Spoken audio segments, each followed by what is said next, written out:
अस्सलाम वालेकुम स्टूडेंट्स, हमारा नेक्स्ट टॉपिक है electric current. Time rate of flow of charges is called current. वक़्त के लिहाज से चार्जेस के बहने की शरह को करंट कहते हैं।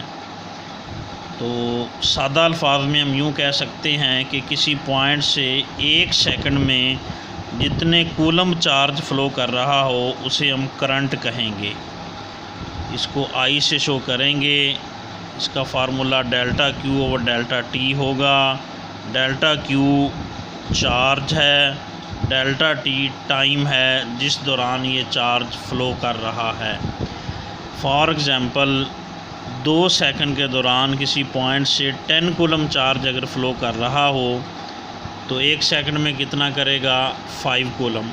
और वो कैसे निकलेगा, 10 को 2 से डिवाइड कर दें, यानी चार्ज को टाइम से डिवाइड कर दें तो इस तरह करंट आ जाएगा।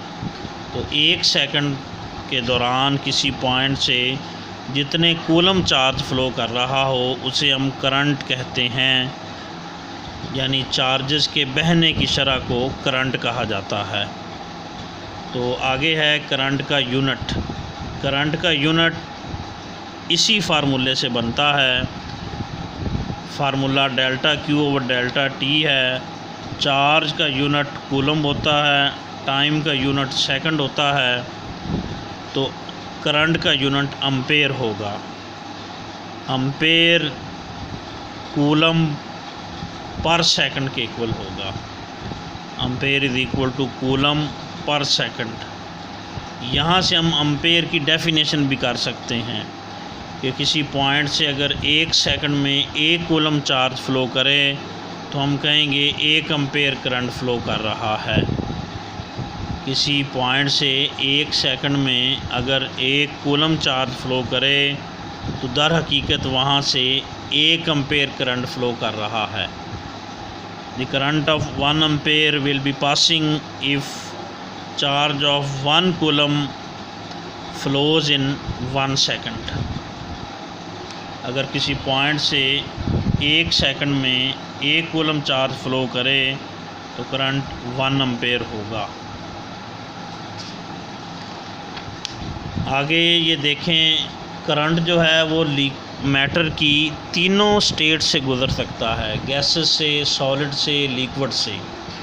तो गैसेस से जब करंट गुज़रता है, यूँ करके करंट के इलेक्ट्रॉन अगर आ रहे हैं वो आम तौर पर गैस के एटमों से टकराते हैं और टकराते वक़्त, कोलाइड करते वक़्त, या वैसे ही रिपल्शन कह लें, ये इलेक्ट्रॉन इलेक्ट्रोस्टैटिक रिपल्शन की वजह से ही या कोलाइड करके भी ये जो डिफरेंट केसेस में डिफरेंट होता है, तो ये इलेक्ट्रॉन एटमों से इलेक्ट्रॉन्स को बाहर निकाल देते हैं। ये जो इलेक्ट्रॉन्स आ रहे हैं ये गैस के एटमों से इलेक्ट्रॉन को बाहर निकाल देते हैं। इलेक्ट्रॉन बाहर निकलते हैं तो बाकी एटम पॉजिटिव आयन्स बन जाते हैं। तो इनकी तफसील वगैरह जो आगे आएगी, यहाँ हम सिर्फ ये देखना चाहते हैं कि गैसेस में करंट किन पार्टिकल्स की वजह से, किन चार्ज कैरियर्स की वजह से फ़्लो करता है। तो इसलिए सादा सा बात में ये हम देख सकते हैं कि करंट के इलेक्ट्रॉन आ रहे हैं, गैस के एटमों से इलेक्ट्रॉन को इजेक्ट कर देंगे, इलेक्ट्रॉन बाहर निकलेंगे, बाकी एटम पॉजिटिव आयन बन जाएगा। तो गैसेस से जो करंट गुजरेगा वो इन्हीं इलेक्ट्रॉन और पॉजिटिव आयन्स की वजह से फ़्लो करेगा। आगे है लिक्विड्स। वो लिक्विड्स जिनमें से करंट फ़्लो करता है, आपने पढ़ा होगा, उन्हें इलेक्ट्रोलाइट्स कहते हैं। और इलेक्ट्रोलाइट्स में से जब करंट फ़्लो करता है तो वो पॉजिटिव और नेगेटिव आयन्स की वजह से फ़्लो करता है। यानी लिक्विड से करंट जब फ़्लो करेगा वो पॉजिटिव और नेगेटिव आयन्स की वजह से फ़्लो करेगा। लिक्विड का करंट पॉजिटिव और नेगेटिव आयन्स की वजह से फ़्लो करता है। आपकी बुक में एग्ज़ाम्पल लिखी हुई है, कॉपर सल्फ़ेट का सलूशन एक इलेक्ट्रोलाइट है, यानी उसमें से करंट फ़्लो कर सकता है। तो कॉपर सल्फ़ेट का करंट पॉजिटिव कॉपर आयन और नेगेटिव सल्फ़ेट आयन की वजह से फ़्लो करेगा। आगे है सॉलिड। सॉलिड में मेजॉरिटी केसेस में करंट इलेक्ट्रॉन्स की वजह से ही फ़्लो करता है। जैसे मेटालिक कंडक्टर होते हैं, ये सॉलिड्स हैं और इनमें से करंट बेसिकली इलेक्ट्रॉन्स की मोशन ही की वजह से फ़्लो करता है। आगे एक डेफिनेशन याद रखिएगा कन्वेंशनल करंट की। तो पुराने ज़माने के साइंटिस्ट ये बिलीव करते थे कि करंट जो है वो पॉजिटिव चार्जेस ही की वजह से फ़्लो करता है। वो बात की रिसर्च ने ये साबित किया कि उनकी बात मुकम्मल सही नहीं है, लेकिन उनकी ये एक थ्योरी थी कि करंट पॉजिटिव चार्जेस की वजह से फ़्लो करता है। इसलिए वो कहते थे कि अगर ये पॉजिटिव चार्जेस की वजह से फ़्लो करता है तो पॉजिटिव से किधर फ़्लो करेगा, नेगेटिव की जानब, क्योंकि पॉजिटिव जो चार्जेस होंगे वो हमेशा पॉजिटिव टर्मिनल से, पॉजिटिव प्लेट से नेगेटिव प्लेट की जानब फ़्लो करते हैं। इस वजह से उन्होंने करंट की डायरेक्शन भी यही बनाई हुई थी, पॉजिटिव से नेगेटिव की जानब। तो ये वाला करंट जो पॉजिटिव चार्जेस की वजह से फ़्लो करता है और बैटरी के पॉजिटिव टर्मिनल से नेगेटिव टर्मिनल की जानब फ़्लो करता है, उसे कन्वेंशनल करंट कहते हैं, यानी रिवायती करंट। और पॉजिटिव हायर पोटेंशियल इसलिए तस्वर किया जाता है, इसलिए बैटरी का जो नेगेटिव टर्मिनल है वो लोअर पोटेंशियल तस्वर किया जाता है। तो हम यूँ भी कह सकते हैं कि कन्वेंशनल करंट हायर पोटेंशियल से लोअर पोटेंशियल की जानब मूव करता है, जिसका मतलब वही है कि पॉजिटिव चार्जेस से नेगेटिव चार्जेस की वजह से, पॉजिटिव चार्जेस से नेगेटिव चार्जेस की तरफ फ़्लो करता है। आगे स्टूडेंट है सोर्सेज ऑफ करंट,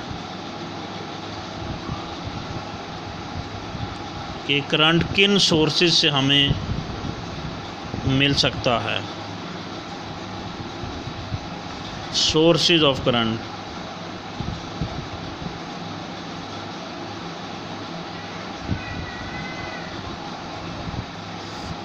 करंट के सोर्सेज। तो करंट के सोर्सेज जो कई एक होते हैं, आपकी बुक में ये 4 लिखे हुए हैं। सेल्स या बैटरीज़ कह लें, तो ये याद रखेंगे जितने भी सोर्सेज हैं वो करंट यानी इलेक्ट्रिकल एनर्जी जनरेट नहीं करते, प्रोड्यूस नहीं करते, बल्कि किसी और किस्म की एनर्जी को इलेक्ट्रिकल एनर्जी में कन्वर्ट करते हैं, जिस वजह से हमें करंट मिलता है। जैसे सेल्स जो हैं, वो सेल के अंदर, बैटरीज के अंदर केमिकल रिएक्शन होता है, इस वजह से सेल जो हैं वो बेसिकली केमिकल एनर्जी को इलेक्ट्रिकल एनर्जी में कन्वर्ट करते हैं, जिस वजह से हमें सेल्स से करंट मिलता है। सेल्स केमिकल एनर्जी को इलेक्ट्रिकल एनर्जी में कन्वर्ट करते हैं। दूसरा सोर्स है जनरेटर्स। आपने देखे होंगे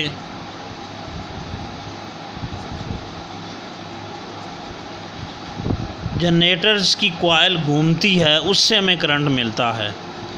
तो जनरेटर बेसिकली मैकेनिकल एनर्जी को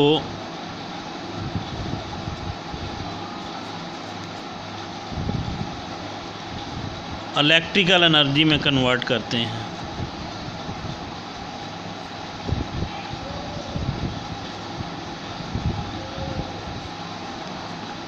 जनरेटर की कॉइल घूमती है, घूमने से उसमें करंट पैदा होता है। घूमने वाली एनर्जी मैकेनिकल एनर्जी है, तो जनरेटर बुनियादी तौर पे मैकेनिकल एनर्जी को इलेक्ट्रिकल एनर्जी में कन्वर्ट करते हैं। आगे है सोलर सेल्स, ये भी आपने देखे होंगे। Solar cell basically light energy को, यानी रोशनी को, लाइट एनर्जी को यानी रोशनी को ये इलेक्ट्रिकल एनर्जी में कन्वर्ट करते हैं।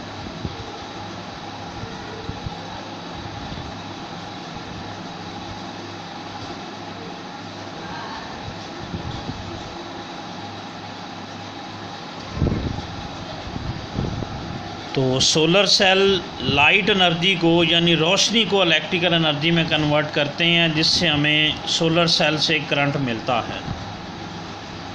आगे एक डिवाइस थर्मोकपल्स है, ये लैब्स वगैरह में यूज़ होती हैं।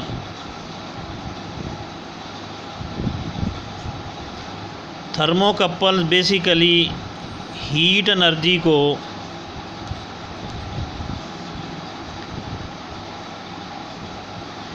इलेक्ट्रिकल एनर्जी में कन्वर्ट करते हैं।